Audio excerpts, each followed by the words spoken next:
to visit the vast deserts of Alabasta? Or what about sitting down for dinner at the Baratie? Well, today we'll be acting as your personal travel agent for the One Piece world. We're gonna count down the top 10 places to visit in One Piece. Cause hey, even if it's full of dangerous pirates, the world of One Piece is still full of gorgeous sights. Let's go. Number 10. Totoland. So yeah, visiting this place comes with about 1,000,000 asterisks next to it. Sure, on the surface it looks like something out of a Disney movie. Singing plants and animals, everything's made of candy. Sounds like the perfect place if you got a sweet tooth. What you've also got to remember is that it's also run by a psychotic pirate captain who has a habit of going on hunger-fueled rampages. And that's not even getting into Big Mom's habit of stealing people's souls when she's angry. And even if Big Mom died, she still has dozens of just as ruthless children ready to take her place. So yeah, Totoland's a nice place to stop by for the candy and the atmosphere, but maybe you might want to make your visit a brief one. Moving on, number 9, Skypiea.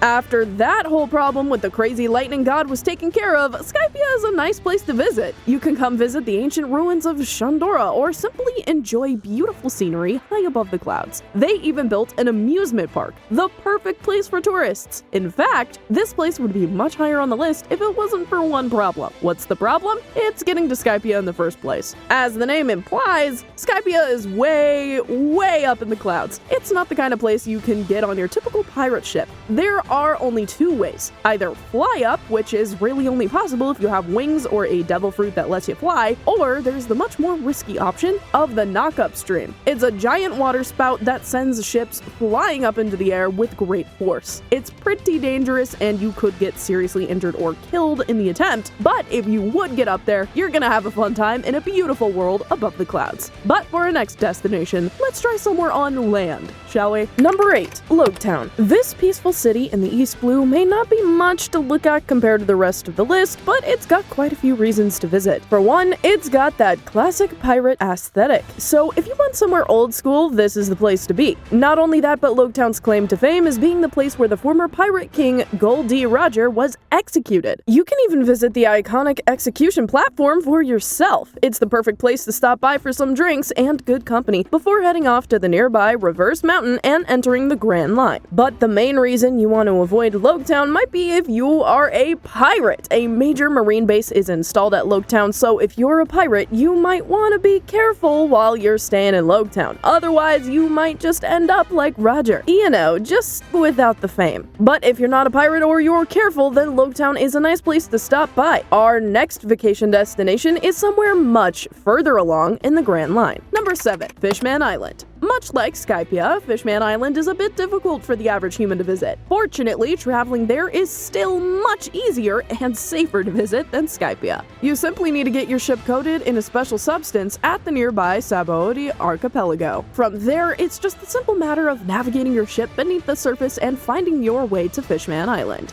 Fishman Island has a surprising amount of stuff to do, even if you're just an average human. In addition to the beautiful underwater scenery and unique architecture, there are also many places to visit, such as the undersea forest, which is hauntingly beautiful with its deep sea tree and shipwrecks. Or if you're a fan of fashion, you can visit the Fisherville Hills district to buy some of the latest trendy clothes from Criminal, which as far as we know is the only clothing brand owned by a starfish. Of course, you might get sick of being underwater for so long, so if you want to visit somewhere with much more sunlight, we recommend number 6, Alabasta. Ah yes, the beautiful desert paradise of Alabasta. It has various sprawling cities for you to visit. It even has its own version of Vegas, with the city of Rain Base with casinos for you to spend all your hard-earned cash at. Plus, the local cuisine of Alabasta is delicious. Just ask Ace. And after that whole issue with Crocodile was resolved, all the issues with rain and droughts were fixed. Of course, even with the weather back to normal, the heat may be a bit too much for some people to visit. You're gonna have to dress up in specialized clothes if you want to avoid sunburns and heat stroke. And of course, there's also the local wildlife, which can be a bit less than friendly sometimes. But if you're well prepared and don't get lost in the desert, you can have a fun time. But if you want somewhere with better weather, our next location is number 5.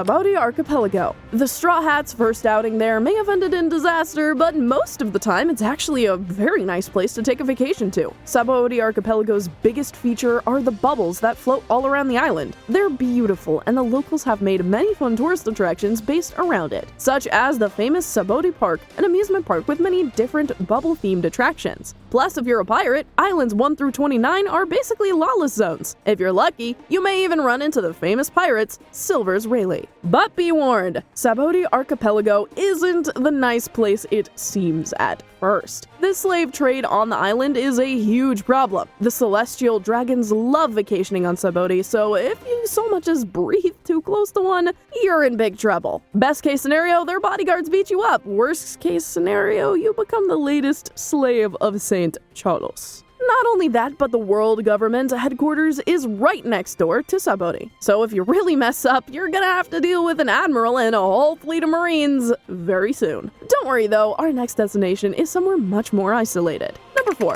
Wano. Like with several other places on our list, visiting Wano is easier said than done. The country is heavily isolated with no real contact to the outside world, but if you do end up on Wano, we think you might enjoy your stay, especially since the whole Kaido problem was recently resolved and the Kazuki family is once again in charge of the country. There are many reasons you should visit Wano, such as the beautiful scenery, rich culture, and delicious local cuisine. We recommend going on a hike through Wano or stopping in one of the bustling cities and looking around. With the defeat of Kaido, the land of Wano is a beautiful place ripe for exploration. So if you're a swordsman, you may want to see what kind of blades you can buy. But again, getting in is a bit difficult because of how isolated the island is. So for somewhere that's not a hassle to get to, let's take a look at our next spot. Number 3. Baratie. Located in the heart of the East Blue, Baratie is a restaurant run by the famous ex-pirate Red Leg Zeph. Some of the best food in the East Blue, if not all of the world, can be found at Baratie. After all, Zeph is the one who trained Sanji, the official cook for the Straw Hat Pirates. Not only is the food at Baratie delicious, but they're also very accepting. They're known to serve both regular folk, marines, and pirates at the restaurant. Just don't be rude to the staff. Trust us, Don Krieg and Fullbody learned what happens the hard way. But as long as you're respectful,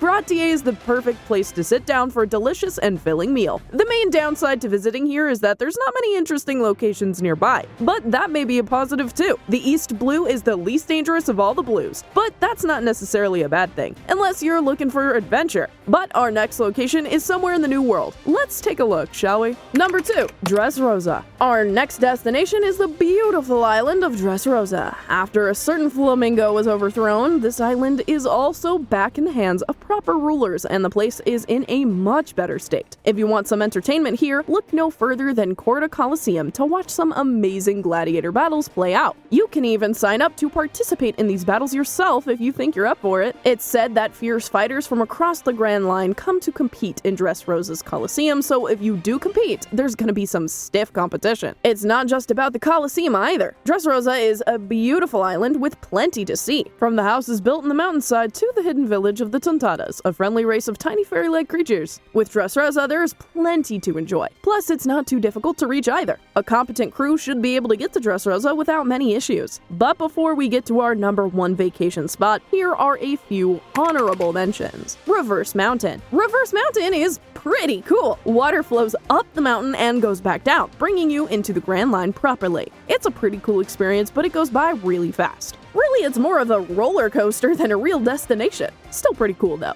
Jaya is a lawless island that's a perfect rest spot to pirates and is located right beneath Skypia. The pirate-controlled settlement of Mocktown is surrounded by a beautiful, lush jungle, but the danger of constantly being surrounded by pirates, plus many more interesting places to visit, kept it off the list. Little Garden. Little Garden is a beautiful island full of prehistoric animals and home to 2 legendary giant pirates. It's pretty cool, but also nearly impossible to leave once you get there. It takes a long time for your log pose to recalibrate, and the local wildlife makes staying here very dangerous. Elbaf. Yep, it's the legendary home of the giants themselves. Elbaf has the potential to be an amazing place, but as we're writing our list, we haven't seen much of it outside of Big Mom's flashback, but from what we've seen so far, we think it deserved a mention. Okay, and now we're getting on to the final entry on this list. Number 1. Water 7. Yup, that's right. The Venice-inspired paradise of Water 7 tops our list. It's a beautiful city with canals that are easy to navigate thanks to local infrastructure. Plus, Water 7 is a great place to visit for all kinds of sailors thanks to the Galley Company, often considered the world's finest collection of shipwrights. They can patch up almost any problems your boat is having, just don't try to scam them. All the workers here are capable fighters. It's not just the shipwrights either, it's a huge city with plenty to explore and friendly people to meet. The one major downside is the Aqua Laguna, a devastating annual storm that blows through Water 7. Luckily, if you time it right or stay in the higher levels of the city, you should be fine. So, which of these destinations would you like to visit?